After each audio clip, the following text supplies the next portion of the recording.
Hey everybody, welcome to Comes Irish Pub Time for another movie review. Tonight's movie, Match. And a little brief history on this. I had it on my watch list, and for some reason, as I saw it, and again, I don't watch trailers.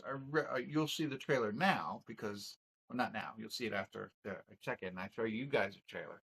But I don't even watch a trailer. But when I put this on my list, and I don't know why I did it, it's a Tubi original, which is cool. I didn't realize that till tonight, but I had it on my list for some reason. I thought it was like to strike a match. You know what I mean? Like, but no, it's about this girl who finds a match online, whether it's Tinder or whatever. You know what I mean? Online dating, and she goes to meet this guy somewhere, and it gets terrifying. Okay, that's what I just read today. I don't recognize anybody in it. It's 5.3 on demand. 1,654 people rated it so far, so not that great.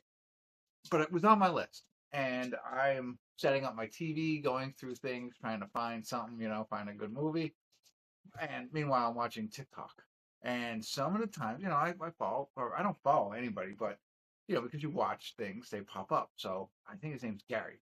My name's Gary, and I'd love to be your TV guy, right? Or movie guy. That's what he says all the time, bald guy. And now I've not followed him, but I've watched his videos. Like I listened to his suggestions before, never hit, hasn't hit yet. So for me, he popped up tonight as I'm looking for movies. I'm trying to dual task here or multitask. I'm watching and I'm like, and he says, "Stop what you're doing and go watch this movie right now." So I am.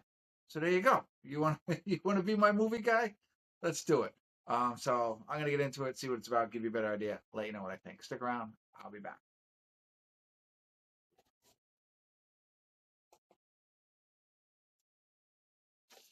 Hey everybody, we're at the credits of Match, and I know sometimes I'm probably say, "Hey, go run watch this film," and maybe you might not agree with me, but I mean, this is so far away. Like, I really listened to that what that guy said and said, "Go, stop what you're doing right now, go watch that film," and I did. I should have listened maybe to what he said after that. Could have been a joke because this was well. I mean, I'm not trying to put anybody down. Who we obviously that guy and I do not have the same taste and I think there's people who really might enjoy this film, and I appreciate the fact that you can get it on Tubi for free originals. I don't want to dissuade them from continuing to do that. I'm into like weird, scary stuff. Sometimes you have to be in the mood for it.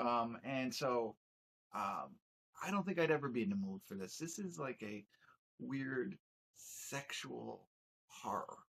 Um, uh, Male nudity included, frontal male nudity, I guess. So, and she does strike a couple of matches. I thought that was neat. That was the only aspect that I like. But this girl goes on a I don't know dating app, and she meets this guy. She's having bad luck. They show her like going through a couple of different dates, not successful. She finds Henry. Henry's awesome. She goes to meet him. Spoiler alerts ahead. I'm not gonna ruin the ending, but I gotta talk openly about the movie. That's my new thing now, right? So she shows up at the house. There's the mother. The mother's there, and like Henry's running a little bit late. Well, ultimately, it's a trap to get her with her Henry. And so Henry comes out. Now Henry is deformed.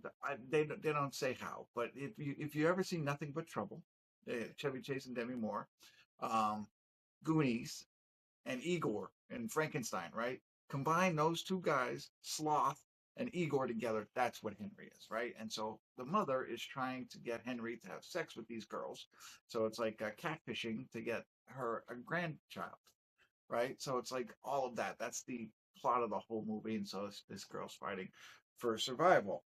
And so it's like, okay, that's where the whole frontal nudity comes in. He's trying to, do all this thing so that's your plot line, right? And so it's like that just and it's just weird, like right there. Like I don't know.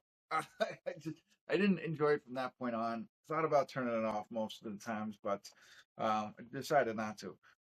Like I said, it's like a weird whatever. But then okay, I got into it. Let's watch it. Let's hold on to. But like some of the lines that they're using in this movie, and they're not meant to be funny. They're like ridiculous. It's just like I'm not gonna share any of them because I can't. I didn't write them all down because I was just like, oh my goodness. And then the fact that there's another guy being held. So the catfisher, right? So they have this guy. His name's actually Eli. Pretends to be Henry, handsome fellow. He lures the girls in, right? And for Henry. And She, who has now been held captive for a period of time, almost raped, drugged, hurt. She's been tortured a little bit. Finds Eli trapped.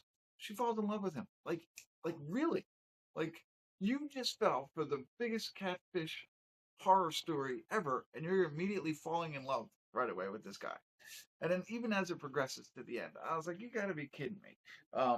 And then the only other thing that I had in my notes here was, the lullabies. Like she has a nice little, I don't, it's like the ballerina box where you open it up and they sing and stuff. That really calms Henry down. He gets really, excited and angry or whatever, and that helps calm him down. And we see that. But I guess it's any song, right? Because then the phone rings and the song plays, and Henry's, oh, this is the greatest thing ever.